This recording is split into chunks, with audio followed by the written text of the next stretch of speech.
तो hello everyone. हम लोग ने जैसे कि जो एक्चुअल टॉपिक है वो ग्रेविटेशन का चैप्टर है वो ख़त्म हो चुका है, लेकिन ये कुछ एक्सरसाइजेस में कुछ क्वेश्चन है जो हम सॉल्व करेंगे। इसमें कुछ सम्स है तो कुछ थ्योरीटिकल आंसर्स है, लेकिन हम इसे सॉल्व करते हैं, इससे हम लोग रिवीजन भी हो जाएगा हमारे चैप्टर का। ठीक है, तो पहला क्वेश्चन ये है, देखिए, how does the force of gravitation between two objects change when the distance between them is reduced to half? अभी हम सर हम लोग ने पहले के जो आंसर में हम लोगों ने क्या पढ़ा था कि force is inversely proportional to the distance between two objects. मतलब जितना ज़्यादा डिस्टेंस तो उतना ज़्यादा है वो ग्रेविटेशन है वो कम हो जाएगा। देन फोर्सेस, देखिए इधर शॉर्ट में लिख रही हूँ, force is inversely proportional to the distance, square of the distance. According to the universal law of gravitation force acts between two objects is inversely proportional to the square of the distance between them. Hence, if the distance is reduced, अगर distance reduce हो गया, जैसे कि ये जैसे कि ये अर्थ है, ठीक है, और ये मून, ये एक्चुअल डिस्टेंस है मानो अर्थ और मून का। अभी ये रिड्यूस होके, दिस इज द डिस्टेंस, अभी ये रिड्यूस हो गया, मानो रिड्यूस होके इधर आया मून। तो if distance is reduced to half, that is r/2, then gravitation force becomes 4 times larger than the previous one, means inversely proportional. That is, ये अगर यहाँ पे वैल्यू 2 है तो 2⁻², 4 टाइम्स इंक्रीज होगा। तो जब रिड्यूस हो जाएगा तो the gravitation force will become 4 times larger than the previous value when if the distance is reduced. Okay, then second का क्वेश्चन देखते हैं। Gravitational force acts on all the objects in the proportion of their masses. Then why then a heavy object does not fall faster than the lighter objects? ये अक्सर हम सोचते हैं कि जब ग्रेविटेशन फोर्स सब पे ऐसे इक्वल एक्ट करता है तो हैवी ऑब्जेक्ट्स क्यों जल्दी से नहीं गिरता लाइटर ऑब्जेक्ट से। Then all objects fall on the ground with a constant acceleration. मतलब जो एक्सेलरेशन है, अभी अर्थ पे कोई भी जो ऑब्जेक्ट गिरता है उसका एक कांस्टेंट एक्सेलरेशन होता है, that is 9.8 metre per second, called as acceleration due to gravity. It is constant and it does not depend upon the masses of the object. ये मास पे कभी डिपेंड नहीं होता है, ठीक है, ये सब पे इक्वल एक्ट करता है। Hence heavy objects do not fall faster than the lighter objects. Okay, ठीक है, ये एक सिंपल सा न्यूमेरिकल है।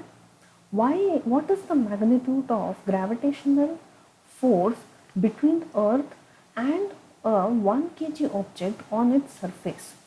mass of the earth दिया है 6 into 10⁻24 kg, radius of the kgs and radius of the earth. Okay, यहाँ पे कोमा है। radius of the earth is 6.4 into 10⁶ meters. According to the universal law of gravitation, gravitational force exerted on the object of mass m is given by, देखो mass ये given है, mass of the earth 6 into 10⁻24 kgs, mass of the object that is small m 1 kg, universal gravitational constant 6.7 into 10⁻⁻11 Newton per meter square, kg square.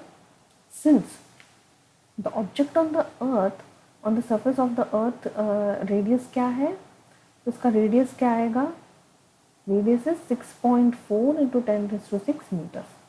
तो इसको हम लोगों ने formula में डाल दिया, यूनिवर्सल कांस्टेंट का जो फॉर्मूला है इसमें डाला, और फिर ग्रेविटेशनल का वैल्यू क्या आया यहाँ पे 9.8 newtons. Okay,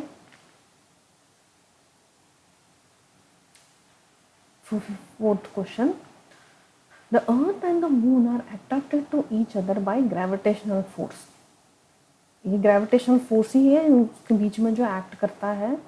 then does the earth attract the moon with a force that is greater or smaller or the same as the force with which the moon attracts the earth? Why?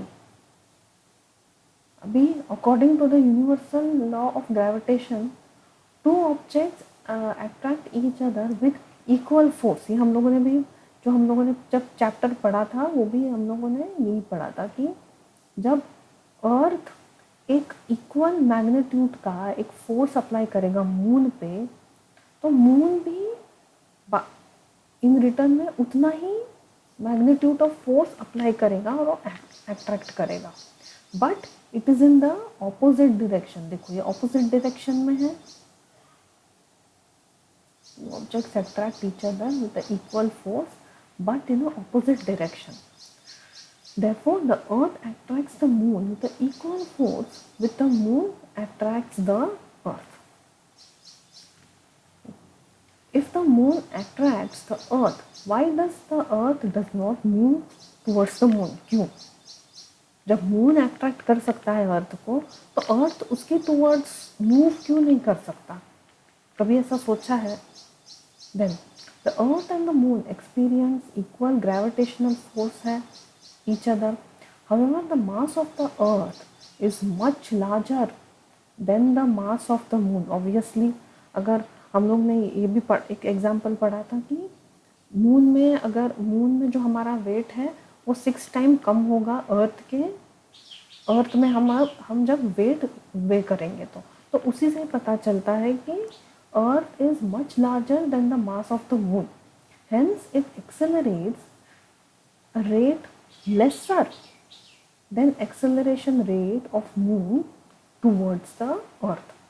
For this reason, earth does not move towards the moon. Sixth question, what happens to the force between two objects if the mass of one object is doubled? देखिए answer ये है, force is directly proportional to the mass of the object.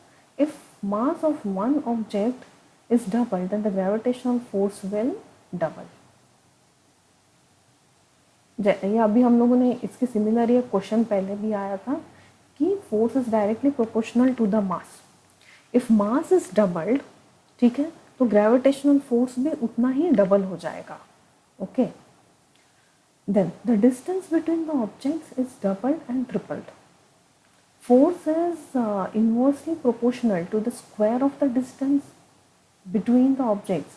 If the distance is doubled, the gravitational force becomes 1/4, उसका double हो जाएगा of the original value. Similarly, distance is tripled, then gravitational force will become 1/9 of the original value.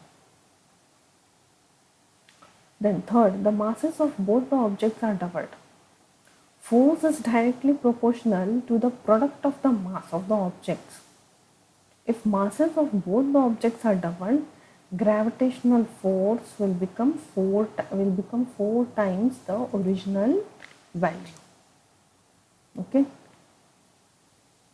Then, what is important? What is importance of law of gravitational force? The importance is that it proves that every object in the universe attracts every other object.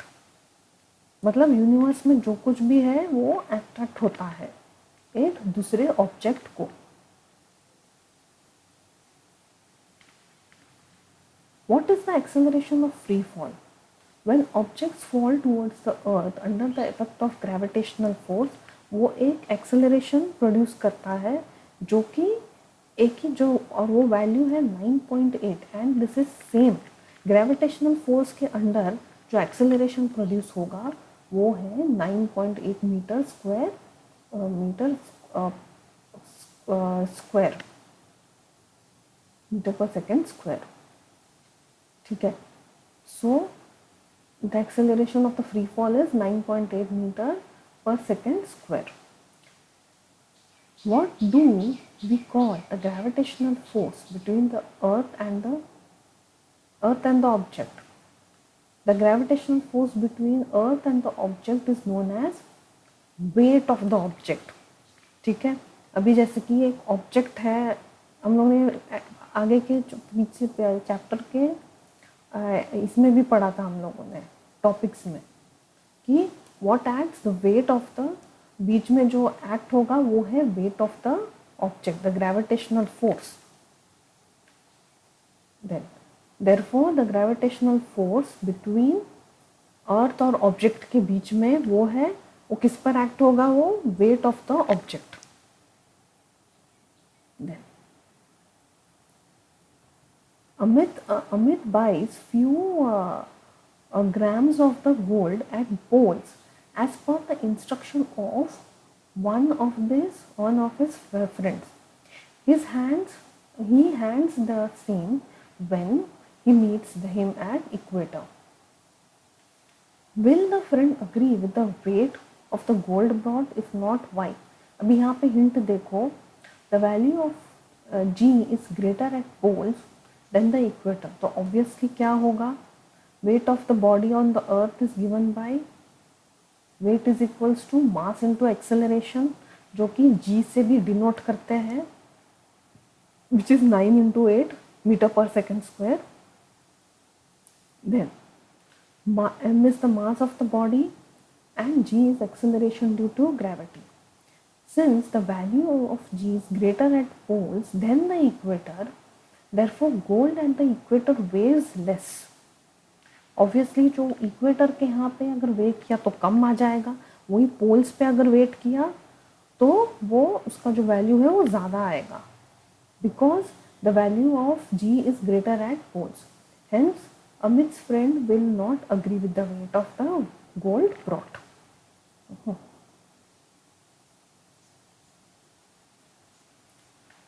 अब ये last question देखते हैं,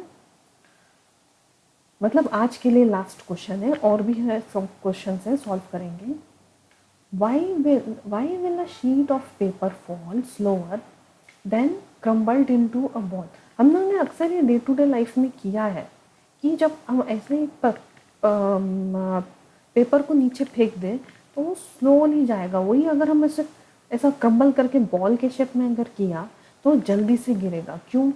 because the resistance of its ठीक है, when a sheet of a paper is crumbled into a ball the density increases, उसका जो density है वो इंक्रीज हो जाएगा. तो उसके कारण क्या होगा, the resistance to its motion through the air decreases, उस पर जो एयर रेजिस्टेंस है वो कम एक्ट होगा, it decreases and it falls faster than the sheet of the paper. Okay, तो अभी ये कुछ हम लोगों ने 11 क्वेश्चंस है वो सॉल्व किया है. अभी रिमेनिंग नेक्स्ट वीडियो में उसे हम सॉल्व करेंगे.